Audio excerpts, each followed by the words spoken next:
Hello, welcome to the Bipartisan Policy Center.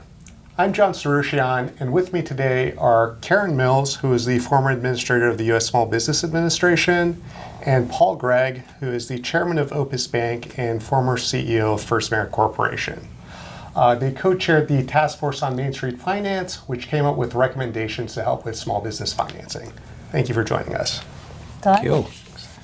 So the first question is for you, Karen.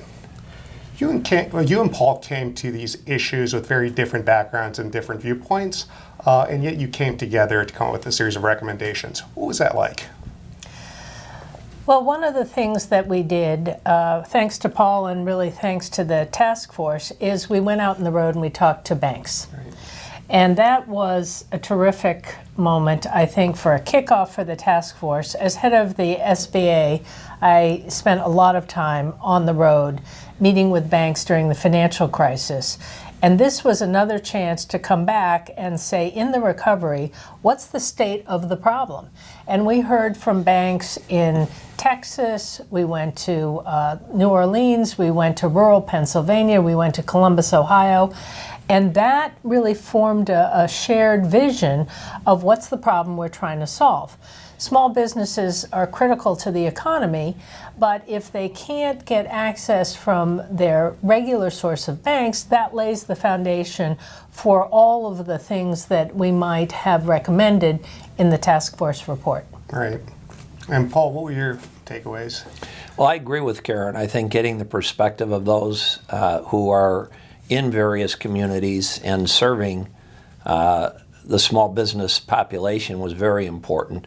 The banks we talked to all had very substantial small business portfolios, so they were, a couple of them focused almost exclusively on small businesses, so to get that perspective was very helpful. The other perspective that I've garnered is I actually joined a small business group in Cleveland that has as members about 4,000 small businesses, and I've talked to a number in the executive ranks of that organization as well as a number of the members to get a feel how those members are experiencing the ability or lack thereof to get financing. So getting perspective from a whole group of different constituents is very important in creating an informed position. Right, right. So during the task force process, there was one issue, namely disclosure, which you didn't reach full agreement on, and you both had elaborated statements in the report sort of expressing your views.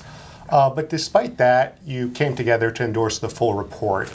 What advice do you have for people here in Washington who have disagreement maybe on some issues but want to come together on a broader sort of like consensus or compromise package?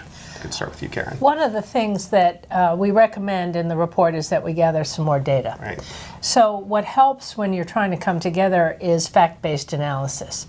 And one of the points where we don't completely see eye to eye and haven't reached resolution is because we have a different view of what the reality might be out there, and there isn't any data right now to say definitively. So I think it's a very important thing in the land of small business and in the land of small business lending to begin to build our understanding of, is there a gap in access to credit for small business?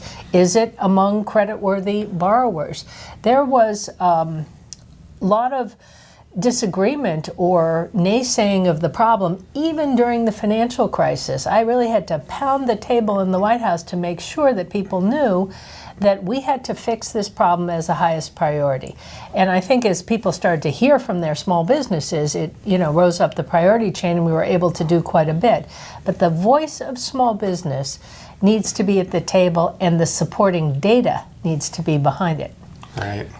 Paul, do you have any thoughts? Yeah, well, first of all, I was very pleased that there was unanimous support for virtually all of our recommendations. So whenever you have people coming together from various perspectives and experience in different parts of the economy, having as much agreement and cooperation as we had, I think, is fantastic. So because we had a difference of opinion on one item, that made it more fun. We had a lot of views out there, and it was a good thing to be able to have spirited conversation about how we're going to solve this problem, which, by the way, is a good thing to have happen in Washington, as long as there is a sense that you come together to try to solve and agree as much as possible. Well, I mean, look at here. There's two people who had a slight disagreement that are sitting next to one another and smiling and talking to one another, whereas much of that is not occurring today in Washington. So the perspective that you can disagree yet have a cordial and spirited debate, I think, is healthy. Right. And building off that, given the polarization in Washington, why do you think it's important to just find common ground? Like, who are we doing this for at the end of the day? Oh, we're doing this for the American people. And particularly, in this case, for the small business owner. Half the people who work in this country own or work for a small business. So we are really trying to make sure that they have more opportunity. And we're in a real inflection point. Technology is changing the game. We've come out of a real crisis in small business banking, and we've got a regulatory spaghetti soup that there's some energy now from the administration and even from Congress on a bipartisan basis to resolve. So it really is a moment where we have to put the ball through the hoop. I think we really feel that Washington needs to come together for the benefit of the small business owner. Right. I recall a session probably 3 or 4 years ago, and two very senior senators were leading the session. One was a Republican, one was a Democrat. Both were from the South. Both had retired from the Senate. And they made a comment that was memorable to me, that in the old days when they were moving through their senatorial careers, compromise was a winning formula. And today, their concern about the political environment is that compromise means you're a loser. And for the American people, for small business, getting compromise and getting a partisan solution moves the ball forward, as opposed to two camps yelling and screaming at one another on the other side of the aisle really does not get any progress made. So getting a partisan solution kind of goes back and harkens back to what those two senators were talking about from way back when they may be fighting like dogs on the floor of the Senate, and that afternoon they'd be sitting in the White House having a cocktail with the president. That apparently, from at least the description I had from those two gentlemen, doesn't occur anymore. And the two parties are far misaligned as far as coming together. Right.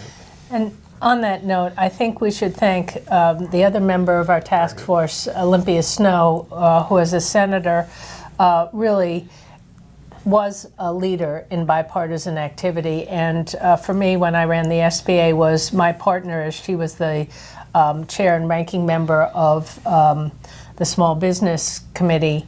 We got a lot of things done in a bipartisan way, and she has brought that spirit to the task force, and it's a big part of, I think, why we've got such a good package of recommendations. Right. On that note, thank you for your time, and thank you for joining us at BPC.